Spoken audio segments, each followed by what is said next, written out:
Anyway, this is the part of it that's fun, is you can improvise, laying out your own AMA numbers and rivets, or there's always something new, something that you think nobody's thought of until you go around and you find out everybody's got the same idea. Here the rivets are more widely spaced. Here they're a lot tighter spaced. So I have two different looks here in the same panel, and that's another thing I can start doing. I like to look over, I like to have the books, the other models, and I like to have, in the case if you didn't have other models, well, the videos are a good way of just looking over the videos of the appearance judging that have other people's you know, little tricks and tips and ideas and things you can put to use right on your plane.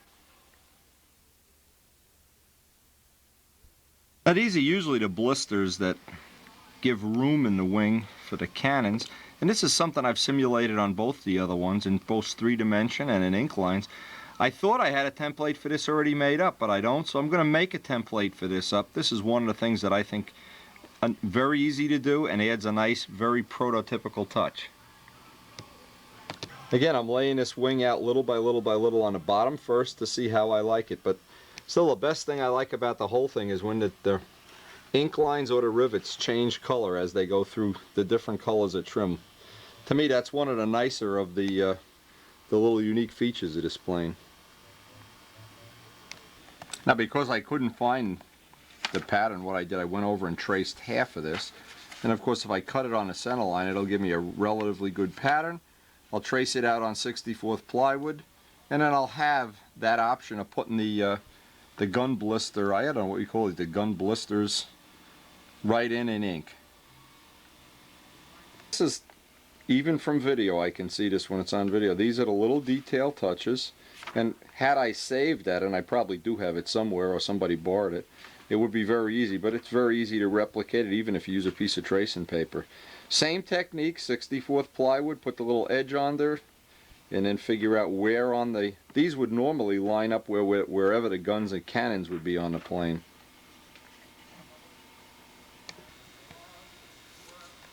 Sixty-fourth plywood is such an easy material to make these little templates, and you can really customize them to any shape, any size.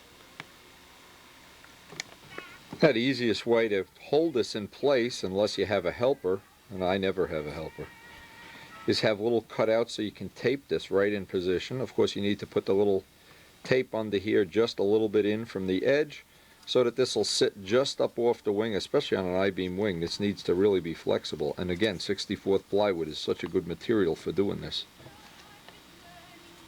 I think this will be a pretty good replication of, again, we'll see once this is in position.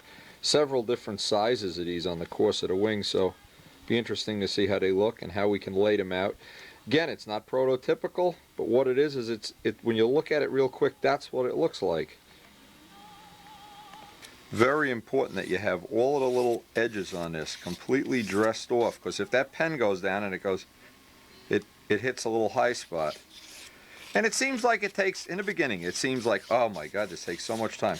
Once you start doing this, now we're in the second day of doing the ink, all of a sudden it seems to pick up speed. You seem to just get all these little rivets and details and things that you thought you wanted to do, and you start getting ideas of other things you want to do. And this is one of the things, again, I emphasize it. It adds a lot to the plane, and it adds almost no weight at all, which is a wonderful combination. If you can figure something out that adds a lot of pizzazz and not a lot of weight, there aren't many things that do that.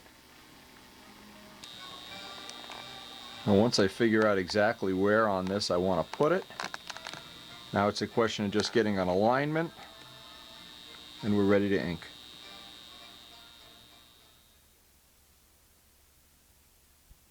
Now every morning there's what I call the let's see if the pen's still right adventure.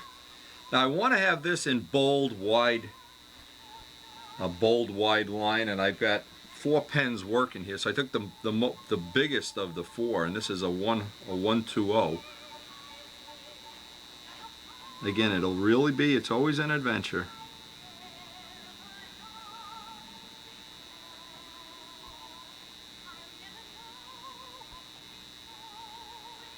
And I wish, I'll tell you the truth, I wish I knew more about how these pens work. That seems like such a mystery at times. And that white ink, it can be so dramatic when it looks good, but boy, when it doesn't want to stick to the paint underneath, it can rake you crazy. Now you go right back through the line and then pick the pen right off the line. That seems to be the hot tip. Now, let that sit. Because it's a wide line, anytime it's a wide line, you need to let it sit even longer than when it's a thin line. It's dry almost instantly.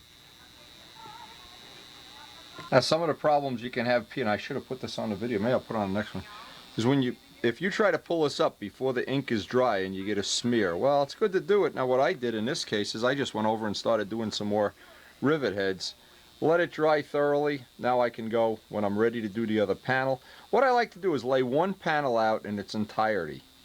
And in this case, I want to finish the riveting details, put in whatever the rest of the little details on this panel are, and while I'm doing the other panel, replicating this, I can kind of be looking at it and saying, gee, do I like that? I don't like it. I like it. I don't like it.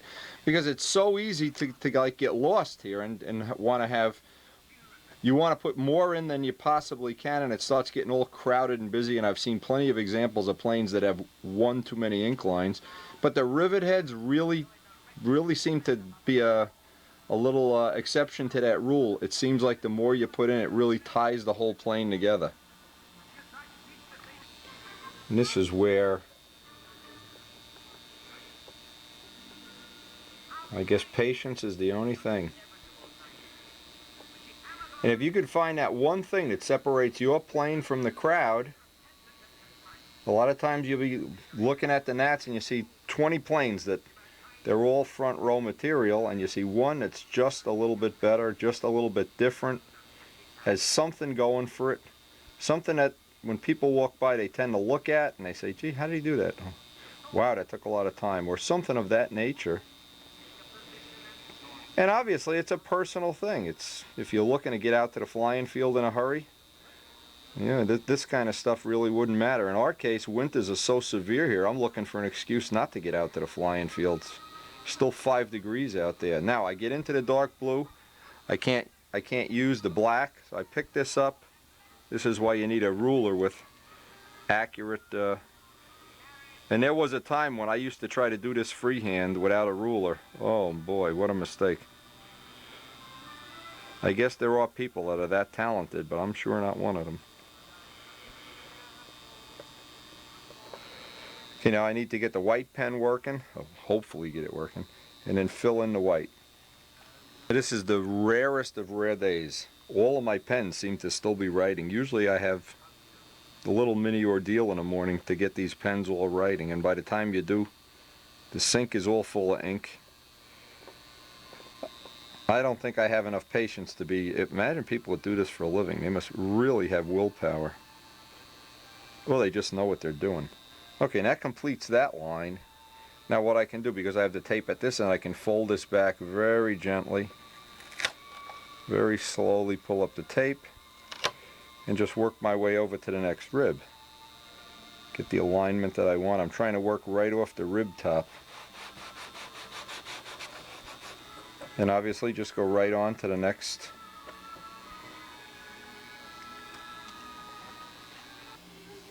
Yeah, I really have to tell you, it is embarrassing. I went back and looked at that picture of the 85 plane. The ink work I did on it was so bad, so predictable. Just in the middle of the fuselage there's boxes, and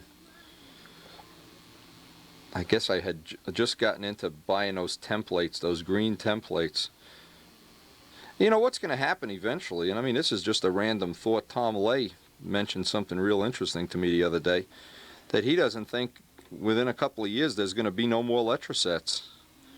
So maybe this is a good idea to stock up on some of this drafting stuff, because I guess a big part, or maybe a major part, or maybe all of this type of work is done by computer now, and so there's really no reason for Letrasets, or that company will lose so much money that they'll just go out of business.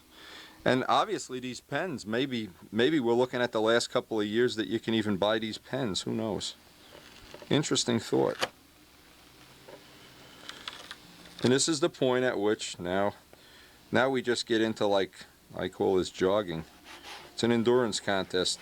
Just to go out, this plane has 59 ribs, and we've got 8 of them done already.